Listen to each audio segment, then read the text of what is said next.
Hey everyone, this is Kunal, and today I'm going to be talking about why I prefer the Yao method for big cubes.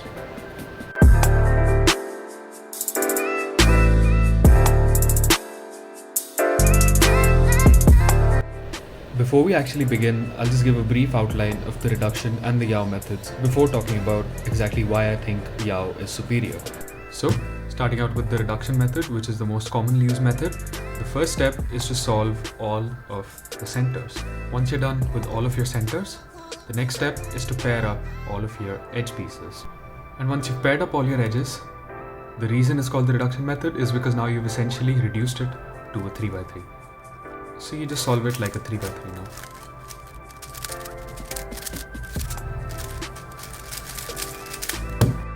The steps are the same for 6x6 and 7x7, except of course on 6x6, because it's an even layered puzzle, you can get parity cases that are not usually obtainable on a 3x3. The Yao method is actually fundamentally quite similar to reduction, except the steps are just done in a different order. The first thing you do is to solve two opposite centers, one of which is your cross color on 3x3. So for me, because my cross color is white, my first two centers will be white and yellow. After you do your first two centers, then you solve the first three cross edges, which for me would be any three white edges. Now, once you've solved any three cross edges, like so, you use the last empty slot, or buffer as some people call it, to solve your last four centers. Then, once you're done with your last four centers, you solve your last cross edge, and then you proceed to your last 8 edges. And once you're done with your last 8 edges, you have once again reduced it to a 3x3, but this time the cross is solved. This is why the Yao method is commonly used by people who use CFOB for 3x3, because the cross is the first step and you essentially get a cross skip. So until actually fairly recently, especially on 6x6 and 7x7, reduction was considered the objectively superior method. But lately, hardware has improved quite a bit, which has made the slightly more awkward turning of Yao a lot more feasible, and we've seen a lot of people rise through the ranks, such as Timon, Kieran and János. Now I'll be talking about what I think are some advantages as well as disadvantages of the Yao method. These are very important to talk about because you've got to weigh these out for yourself to know if the Yao method could be worth it for you. The first advantage to the Yao method, which a lot of people would not consider an advantage, are actually the first three edges. So once you're done with your first two centers, you're usually just looking for pieces of one particular color. So for me, that is white. So I can see white, white, white, white, white. So all the white pieces pop out to me a lot. This makes first three edges a lot easier as compared to just doing any three random edges. And it makes look ahead quite a bit simpler as well. The second advantage of Yao is actually the biggest advantage, and that is during the last 8 edges. So once you're done with your cross as well as your centers, you don't have to look at the bottom face at all. This makes look ahead way more straightforward for the last 8 edges, and it reduces pauses a lot. One thing that we have seen amongst even the highest level reduction solvers is that during edges, pauses are almost inevitable. Whereas when you look at solvers such as Kieran, János and Timon who use Yao, oftentimes you'll see them just blaze through the step with no pauses and with actually pretty good efficiency. This is because of the fact that they don't have to look at the bottom layer. And the final advantage, of course, is that you finish your reduction stage with a solved cross. So you can go straight into F2L.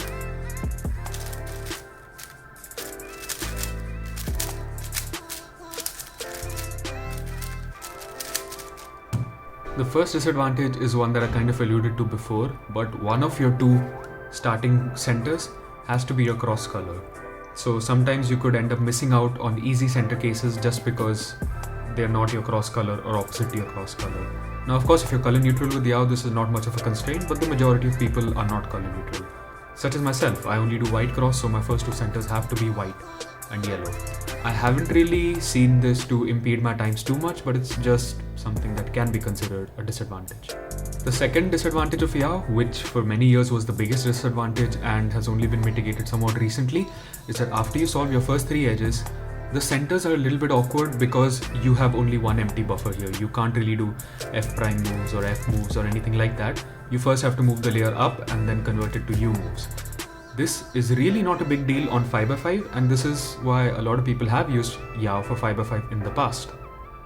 However, for cubes like 7x7, where the hardware is not just significantly larger but also not as nice turning, As you can see, when you have your 3 edges solved, it can get a little bit difficult to do all of these different arm moves or even some sorts of slice moves. And this usually requires a lot of practice. Again, this has been largely mitigated by the rise of good magnetic speed cubes, but it is still a disadvantage as compared to reduction. And the final disadvantage of the Yao method is actually the last 4 edges. Now, some techniques have been developed recently, such as one by Jaden McNeil, where you do a 5-move trigger to reduce this to cycles. But still, just because of the fact that you cannot disrupt any edges on the bottom, makes your last 4 edges slightly inefficient as compared to reduction.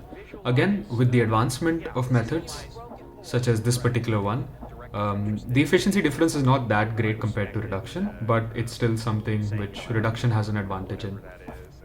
So the main reason I prefer Yao over reduction is the fact that for me, even over long sessions, Yao generally gives me slightly better flow. So like I mentioned, once you're done with your cross and centers, you don't have to look at the bottom, and it gives you much easier look ahead for the last 8 edges. This is the main reason why Yao has always been the dominant method for 4x4 compared to reduction.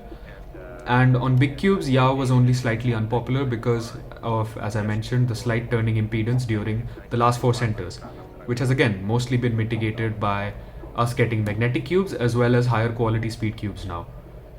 That is also the reason I did not use Yao in the past, because hardware was simply not that good and did not facilitate very good turning. But now the slight turning disadvantages that come with Yao are not as severe because hardware is significantly improved. So I just find that Yao gives me better flow, and it's overall also a more fun method. I firmly believe that a method has to be fun for me to stick with it long term. I find it to be more fun than reduction. Reduction is a far more fundamental method because it's just very linear. You do all your centers, then all your edges, then 3x3, whereas Yao kind of has a mix and match of steps, which for me makes it a much more fun method. I just want to make it clear that I'm not permanently switching over to Yao. I can always switch back to reduction if I ever feel like it suits me more. The reason for this is that they are fundamentally quite similar methods, just the steps are performed in different orders. So whenever I improve with Yao, I also seem to improve with reduction and vice versa. So that is one more reason why I think using Yao is pretty good for me, because I can actually easily switch back to reduction at any point I like. So what is my general recommendation for those who are looking to switch to the Yao method? So the first thing I recommend is going to be slightly controversial, but I actually recommend sticking with reduction till at least around sub 1 minute 20 on 5x5. The reason for this is that a lot of people, when they're absolute beginners, they switch over to Yao, but their efficiency is not on point and they do a lot of things inefficiently. What happens as a result is that they get a kind of skewed perspective of the Yao method, and it makes them feel like Yao is worse than it actually is. As I mentioned before, reduction is a method that is more based in fundamentals, and it is a much more linear method. So it will actually help you work on your fundamentals and your turning a lot better. And once you reach around the sub 120 mark, of course that's not a rigid number, it's just a suggestion. Your turning will be at sort of an intermediate level, your efficiency, your general mindfulness will be on an intermediate level. And at that point, if you switch to Yao, I think it's going to be far more productive and you're going to be able to switch a lot more smoothly. Also, I do feel like it is important to actually try things out for yourself. Doing a lot of untimed solves, or maybe even doing FMC type solves for 5x5, 6x6 and 7x7 might help. One thing that actually helped me out a lot was watching the Yao tips and tricks on Kiaran's channel, as well as watching big cube walkthroughs on János's channel. I'm going to link all of those down in the description below, and I will be making Yao walkthrough solves of my own. It's always beneficial to watch walkthrough solves of people who are world class, because it makes you realize things you might not necessarily be doing efficiently. You know, there are quite a few little tidbits that I picked up here and there from Kiaran, János and Timon, which I've implemented into my solves, and that has really made my transition to Yao a lot more concrete and a lot smoother. Now, I'll let you hear János' thoughts on why he prefers Yao for big cubes. He's the Romanian national record holder for 5x5, 6x6 and 7x7, and he ranks very highly in Europe and the world. Hi everyone, it's János here. As some of you might know, I've been using the Yao method on big cubes for quite a while now. It's been a bit over 2 years since I switched. During the summer of 2019, I came across the idea of using Yao on 5x5, and I did quite a few sessions with it. However, I didn't feel like it would work for me. This was also a period when Kieran was getting the European records to a point where it started to become obvious for me that the method had really high potential. However, I haven't switched to it until November of that same year. At the end of October, I went to the UK Championships 2019, a competition where I had the possibility to see some records getting beaten with Yao, as Kieran was at the competition as well, so it was a really inspiring moment for me to see the method's efficiency in real life. I made the switch on 5x5 and 6x6 right after the competition, and a couple months later on 7x7 as well, and I've never looked back since that. Now, to make a short presentation of the benefits of the Yao method, I would like to start with the fact that having your cross solved after the edges is not the main benefit of the method. What I would say makes the method really effective is the fact that you don't have to do Z2s during your edges as with Redux. As someone who's always struggled with this step, it wasn't long until I realized that this was the thing that would help me get fast on big cubes. Of course, it has its weak points as well, namely the cross, as you don't have as much freedom during your centers as you would have with Redux. Other than that, the last cross edge is also a step that I don't particularly enjoy. However, in my opinion, the advantages of the method outweigh the disadvantages. I would personally recommend using the Yao method to anyone who finds doing the edges with Redux to be difficult, but generally speaking, I would recommend doing a few sessions to see if you like it. For a few weeks after I switched from Redux, I felt like the cross was a really hard step that I just couldn't deal with properly. So I was constantly trying to adjust my finger tricks to it, especially to the slice moves that are really common during this step.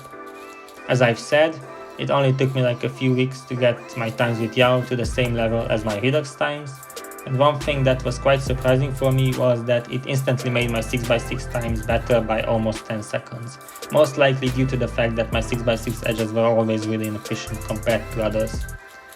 So as a conclusion, I would highly recommend you trying out some solves with the method, but I would say you shouldn't switch to it on all big cubes at the same time. Try it out on 5x5 and then give yourself some time to get used to it before moving on to bigger cubes. And to finish off this video, I want to make it very clear that I am not saying that Yao is necessarily a superior method. Because, Max Park is still pretty dominant on big cubes and he uses reduction. What I will say is that while peak reduction might be better than peak Yao, I think more people can get world class using Yao just because of the nature of the method, because it facilitates better look ahead. So that's all for this video, guys. I hope János and I were able to give you some good insights about why we think the Yao method is as good as it is. Let me know down in the comments whether you use the Yao method or reduction method, or whether you're planning to switch. And you can also tell me about your PBs. One thing I forgot to mention is that I've actually broken every single one of my big cube PBs with the Yao method. So yeah, that's all for this video, and I'll see you guys in the next one. Take care.